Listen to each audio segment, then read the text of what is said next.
During the Great Patriotic War, German soldiers held an almost unshakable belief in the absolute superiority of their technology. Countless times I have encountered arrogant statements in memoir literature, such as, "Look at this primitive, crudely made Russian submachine gun." The first 9 months of my service were spent in the infantry, in the mud and trenches.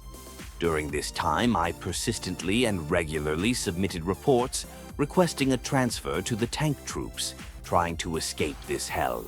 But my requests were invariably rejected by the command. Later, I had the opportunity to serve 5 years in tank units and 12 years at a factory specializing in the production of armored vehicles. This long experience allowed me to see the situation from different angles, to assess it objectively and impartially. 6000D.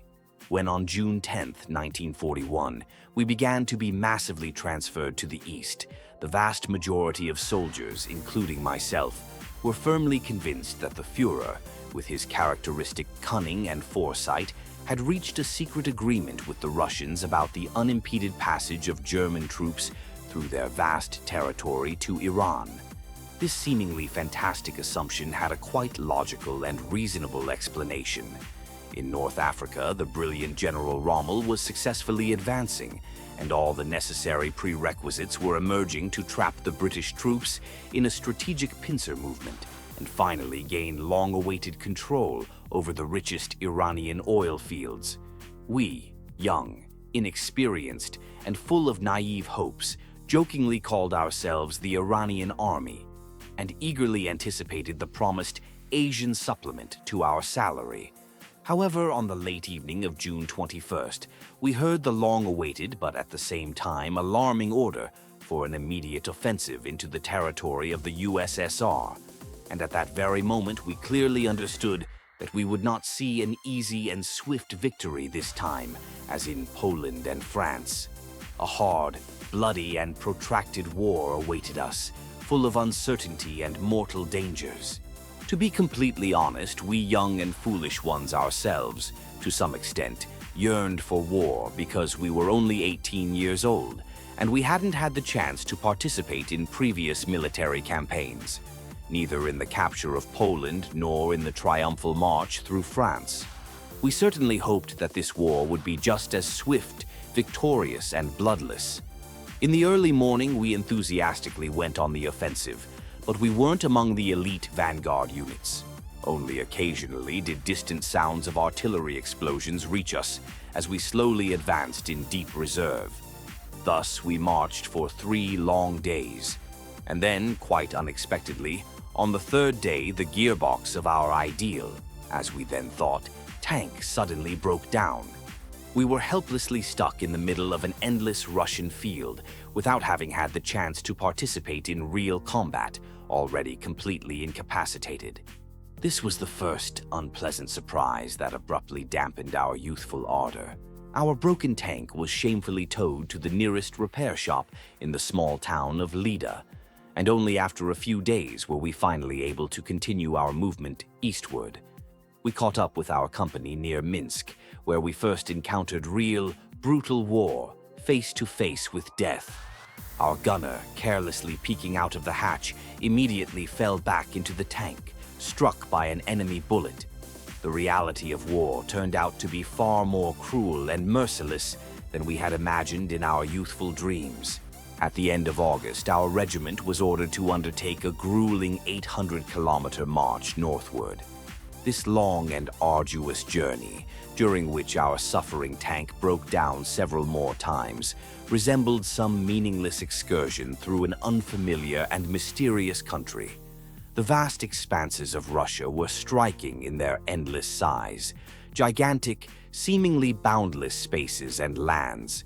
It's one thing to study this in boring school textbooks, and quite another to see it all with your own eyes, to feel the grandeur of this country. 6000D. However, our peculiar excursion ended rather quickly. We faced a variety of difficulties: swampy, impassable terrain, fierce enemy resistance, constant exhausting raids by enemy aviation, and of course the awful, capricious weather. snow constantly alternated with torrential rain. Our lives became almost unbearable, full of deprivation, danger, and constant fear of death. In the very first battle, I was seriously wounded and immediately sent for treatment to France. When I finally returned to the front, there was no longer any talk of blitzkrieg. We suffered colossal, irreplaceable losses, and hopes for a quick and easy victory had long since vanished like smoke. But during this time, my crew was able to, albeit with difficulty, record their first knocked-out Soviet tank on their combat record, although this victory was rather dubious. In fact, this tank was blown up by our sappers, and there wasn't a single hole from our shells on it. But nevertheless, this trophy was credited to our account. However, the joy of this victory was short-lived. During the withdrawal from the position, our own tank ran over an anti-tank mine and was completely disabled.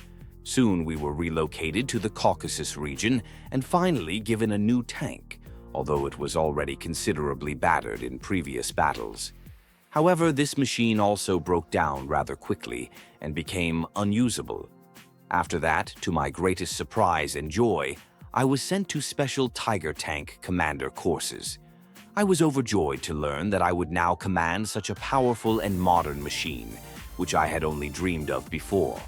The Tiger represented a significant, one might even say revolutionary, qualitative leap compared to other, already obsolete German tanks. Its firepower was truly impressive, but unfortunately it catastrophically lacked engine power.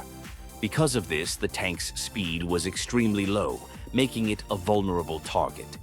According to official technical specifications, the maximum speed of the Tiger was 38 km/h, but in practice it barely reached 10-15 km/h on rough terrain. Another significant drawback of the Tiger was the low reliability of its engine. It tolerated high loads very poorly, and any, even minor, overheating led to complete seizure. The gearbox, as with our previous tank, also quite often failed during long marches. The same applied to the chassis, and the onboard transmission mechanisms were extremely fragile, making the tank very vulnerable to hits from enemy shells.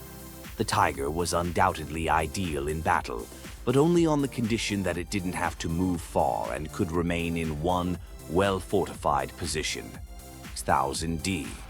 The biggest and perhaps unsolvable problem of the Tiger was its staggered suspension. On each side, there were 16 road wheels and 8 levers. During long marches, the extreme road wheels began to live their own lives. The bending load weakened the flange connections of the entire suspension. Due to the increased load on the other road wheels, the rubber coating quickly disintegrated. In addition, replacing the middle and rear road wheels was an extremely difficult and time-consuming operation, which took a lot of precious time, since it required the preliminary dismantling of all 8 front road wheels.